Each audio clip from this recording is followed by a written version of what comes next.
Hey, what's up, guys? So I just finished my. Okay, so our next exercise will be incline push-ups. So hey, what's up, guys? So I just finished my pull workout at gym, but many of you were saying that घर पे chest workout भी लेके आओ. So it's time to shoot that. So energy तो बिल्कुल नहीं है, but I will try my best that कि मैं उसमें बहुत ज़्यादा एनर्जेटिक लगूँ, जिससे आपको भी देखने में मज़ा आए और मोटिवेशन मिले. सो let's start.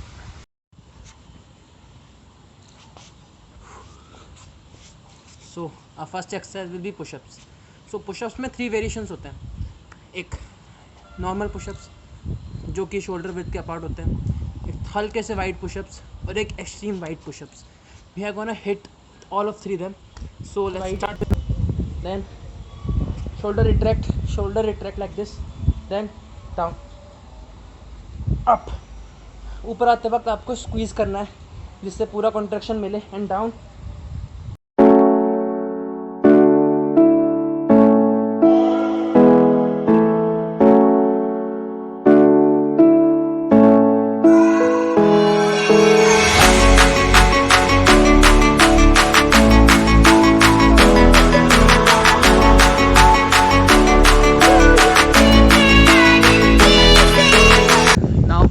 In this. So मैंने खुद बहुत लोगों को देखा है अपनी जो अपनी एल्बो होती है उससे बाहर की तरफ ले जाते हुए. That's the biggest mistake guys, that's the biggest mistake.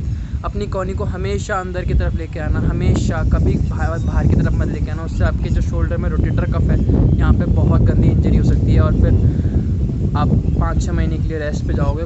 कोई सेंस नहीं उस बात का. आप पुशअप मारते वक्त अपनी कॉनी को अंदर की तरफ लेके आना, बाहर की तरफ नहीं. मैं आपको अभी इलस्ट्रेशन करके दिखाऊँगा. टेक इन दिस इज, बहुत लोग कॉनी को बाहर की तरफ यूँ लेके जाते हैं. That's the mistake. कॉनी को अंदर की तरफ like this, down like this. बाहर की तरफ नहीं, अंदर की तरफ. Okay, so our next exercise would be wide grip pushups. ये one of the best exercise है जो आप बहुत सारे बॉडी बिल्डर्स के देखते हो. बीच में चेस्ट की एक लाइन निकलती है, ये उसके लिए होती है. ये आपके मिडिल चेस्ट और आपके ऑल ओवर चेस्ट के लिए बहुत अच्छी एक्सरसाइज है. सो इसमें आप पूरा माइंड एंड मसल कनेक्शन बनाना.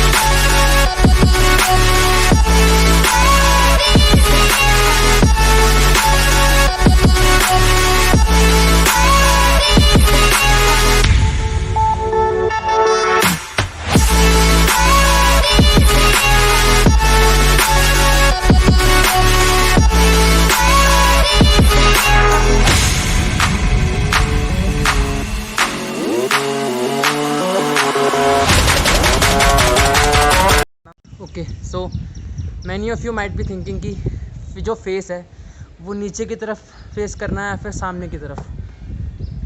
देखो, इट डिपेंड्स अपॉन इंडिविजुअल. मेरे से सामने की तरफ फेस करके ज़्यादा पुशअप्स नहीं मरते. मैं नीचे की तरफ फेस करता हूँ, मेरे से ज़्यादा पुशअप्स मरते हैं. फ़र्क कोई नहीं पड़ेगा गाइस. फ़र्क मसल है, मसल ही चेस्ट है. चेस्ट पे फ़र्क पड़ना चाहिए, फेस से उससे क्या फ़र्क पड़ता है? कोई फ़र्क नहीं पड़ता. आपके चेस्ट पे कंसंट्रेशन आना चाहिए, चेस्ट पे कॉन्ट्रैक्शन, चेस्ट पे स्ट्रेच आना चाहिए, चेस्ट फैटिग होनी चाहिए. That's the reason, that's the main point. So अब फेस सामने की तरफ रखो, नीचे की तरफ, doesn't matter. Okay, so our next exercise will be decline pushups. So decline के लिए मेरे पास यहाँ पे कुछ नहीं है फ़िलहाल में, तो मैं एक जुगाड़ अपनाऊँगा, देसी जुगाड़. सो एक्सक्यूजेज नहीं होनी चाहिए, बस जुगाड़ होनी चाहिए. So let's start.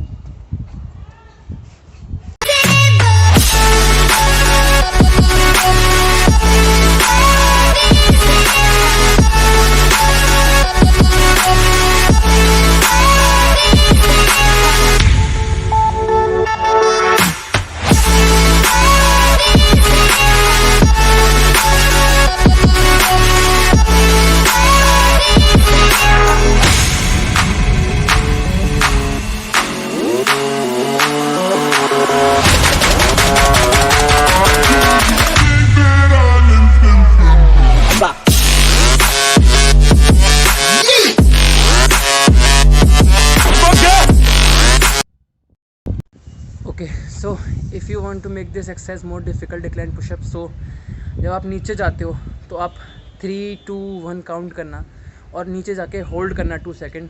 3 2 1 hold, 1 2 then back, 3 2 1 hold. इससे यहाँ पे ऐसा रहेगा आपको कि चेस्ट फटी बहुत ज़्यादा, इधर टेंशन बनेगा बहुत ज़्यादा। यही तो मेन मोटिव है कि आपको टेंशन बनानी है अपनी चेस्ट पे। जितनी टेंशन बनेगी, जितनी मसल फैटिक होगी, उतनी आपकी चेस्ट फोर्स होगी ग्रो होने के लिए। ग्रो होगी तो फिर शेप तो आएगा ही ऑब्वियसली। सो आप इसे एक्सरसाइज को ऐसे मोर डिफिकल्ट बना सकते हो।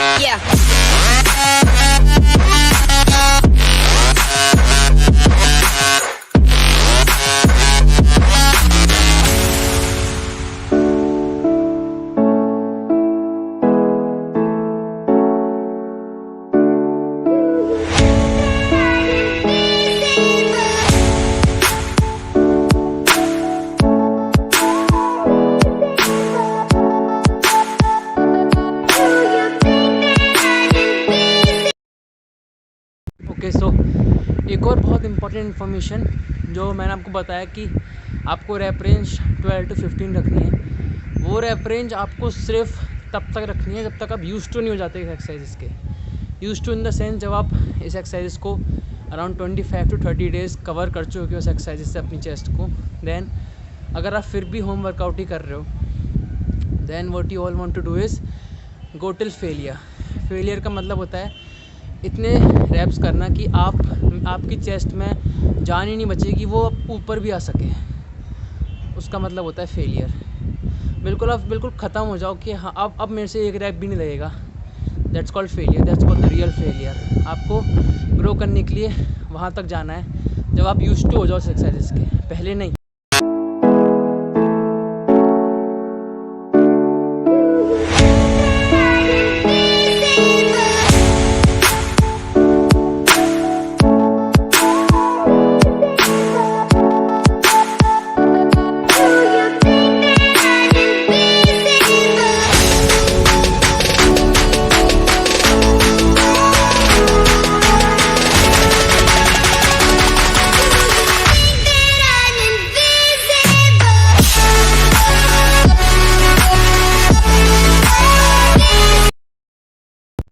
वन मोर इन्फॉर्मेशन गाइस कि अब जैसे मैं ये एक ग्रिप है, ये एक ब्रिक है हमारे पास। ओके, सो अब मैक्स टू मैक्स हम एक ही ब्रिक को ग्रिप कर सकते हैं हाथ में। इतनी बड़ी ग्रिप तो होती नहीं है, एक्सेप्शंस आर एवरीवेयर, क्या पता कोई 2 भी कर ले, बट मैं लेके चल रहा हूँ कि सब कोई एक ही ब्रिक को ग्रिप करेगा हाथ में। So the main point is कि आपको अपनी चेस्ट को फेलियर तक ले जाना है, बिकॉज आपके पास एक सर्टेन अमाउंट ऑफ वेट है। इससे ज़्यादा आप वेट इंक्रीज़ नहीं कर सकते। इस वजह से आपको अपनी चेस्ट को प्रॉपर फेलियर तक ले जाना है। ये अराउंड होगी 7.5 kgs की एक ब्रिक। सो 7.5 kgs आपके पास कांस्टेंट है, कांस्टेंट आपके पास और वेट नहीं है इससे आगे, आपके पास इससे कम भी नहीं है, इससे आगे भी नहीं है। सो आपको अपनी चेस्ट को फेलियर तक ले जाना, दैट्स द मेन पॉइंट, जिससे आपकी चेस्ट फैटिग हो और वो ग्रो हो। That's all for today's workout guys, I hope you loved it. So if you loved it, please do share, do comment, do like and tell me which of your favorite exercises out of this. Do let me know आपकी chest fatigue हुई या नहीं हुई। You will love it. See guys, we are on natural bodybuilding. हम कोई anabolics पे नहीं है जो हमारे रिजल्ट बहुत जल्दी दिखने लग जाएंगे। It's not possible. We are on natural bodybuilding, so results काफ़ी slow दिखेंगे, slow and steady दिखेंगे। So प्लीज़ बी पेशेंट, बहुत पेशेंस रखना पड़ेगा आपको। अगर आप डेडिकेटेड वर्कआउट करते हो तो आप 4 to 5 ईयर्स में एक बहुत अच्छे अमाउंट की मसल मास अपनी बॉडी में ग्रो कर सकते हो। That's the case if you are going to gym. Home workouts इसलिए होते हैं ताकि आप घर पे रह के भी आप अपने बॉडी शेप को मेंटेन कर सको। आप ज़्यादा से ज़्यादा कितना मसल ग्रो कर लोगे? 1 किलो, आधी किलो, 1.5 kg, उससे ज़्यादा आप ग्रो नहीं कर सकते क्योंकि आपके पास वेट कांस्टेंट है। मैंने आपको बताया, जब तक आप प्रोग्रेसिव ओवरलोड नहीं दोगे अपने मसल को तो वो ग्रो कैसे होगी? आप सिर्फ मेंटेन कर सकते हो घर पे muscles. So if you want to make a good body, so you have to hit the gym. But that's the point कि आप जिम हिट कर रहे हो तो आपको पेशेंस रखना पड़ेगा, स्टडी रिजल्ट दिखेंगे। कभी कभी हो सकता है आपको रिजल्ट्स नहीं भी दिखें, दैट्स फाइन। रिजल्ट्स नहीं दिखते कभी कभी नेचुरल बॉडी बिल्डिंग में, और कभी कभी हो सकता है आपको बहुत सारे रिजल्ट दिखें। So it depends upon the individual. We are not on anabolic, so please be patient. अपनी डाइट अच्छी रखो, अपने वर्कआउट को अच्छे से करो, पुश योर लिमिट, पुश अपनी लिमिट्स पुश करो, and keep working hard. Till then, piece.